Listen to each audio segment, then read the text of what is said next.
De l'hyperinformation.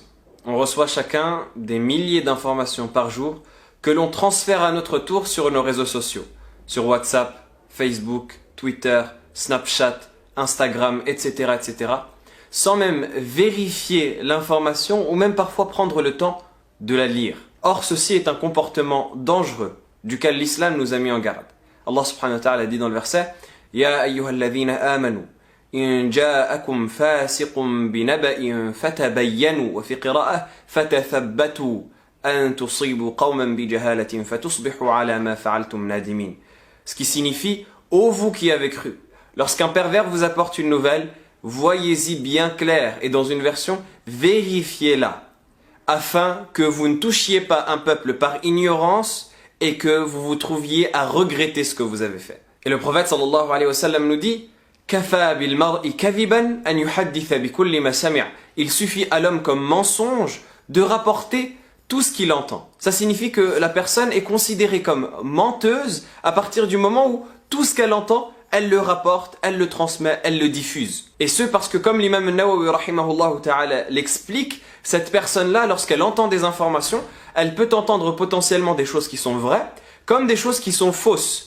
Donc, si elle transmet tout ce qu'elle entend, eh bien, obligatoirement, elle va transmettre également des choses qui sont fausses, des choses qui ne sont pas conformes à la réalité, et donc elle va mentir. Et il faut savoir que dans le mensonge, eh bien, il n'est pas obligatoire que ce soit intentionnel. Il se peut que la personne mente et soit considérée comme une personne menteuse, même si elle transmet des choses par erreur, mais parce qu'elle n'aura pas bien vérifié, qu'elle n'aura pas pris la responsabilité de vérifier tout ce qu'elle diffuse. Or, ce comportement est extrêmement grave, parce qu'une information que tu diffuses et qui n'est pas fondée peut avoir un effet destructeur. Ça peut induire les gens en erreur, créer des psychoses, amener les gens à innover dans la religion d'Allah subhanahu wa ta'ala, à inventer des choses qui n'en sont pas vraies, ou à croire des choses qui sont fausses. Comme ça peut affecter toute la société dans son ensemble, ça peut affecter le travail des médecins qui sont au chevet des malades, ça peut affecter le travail de ceux qui sont au service des plus faibles, ça peut créer des mouvements de panique, ça peut créer même des vols, ça peut même créer des morts à cause de tout cela.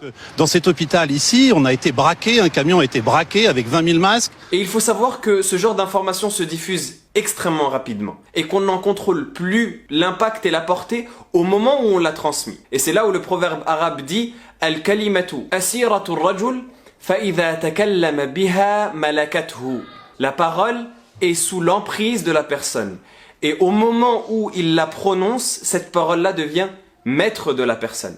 Avant que tu prononces la parole, c'est toi qui la possèdes. Et au moment où tu l'as prononcée, c'est elle qui te possède parce que c'est elle qui contrôle l'impact et tu n'en contrôles plus la diffusion ensuite. Tu n'en contrôles plus l'effet ensuite. Tu n'as plus cette parole-là sous ta possession parce qu'elle est diffusée et que tu ne peux plus la contrôler. Et ce genre de rumeur, comme on disait, se répand extrêmement vite. Si tu transmets l'information à 3 personnes et que chacune de ces 3 personnes transmettent à leur tour à 3 personnes, ça fait déjà 13 personnes de concernées. Et si chacun d'entre eux diffuse à leur tour à 3 personnes, on est déjà à 40 personnes de concernées. 40 personnes de concernées en 3 petites étapes qui prennent quelques secondes, avec seulement 3 personnes atteintes à chaque fois. Alors que dire de nos réseaux sociaux sur lesquels nous touchons des centaines, voire des milliers de personnes, à travers nos contacts, à travers nos réseaux ou même dans la vie de tous les jours. Et si tu transmets une fausse information, sache que pour chaque personne concernée, tu en assumeras les conséquences le jour de la résurrection. Allah subhanahu wa ta'ala nous dit dans le verset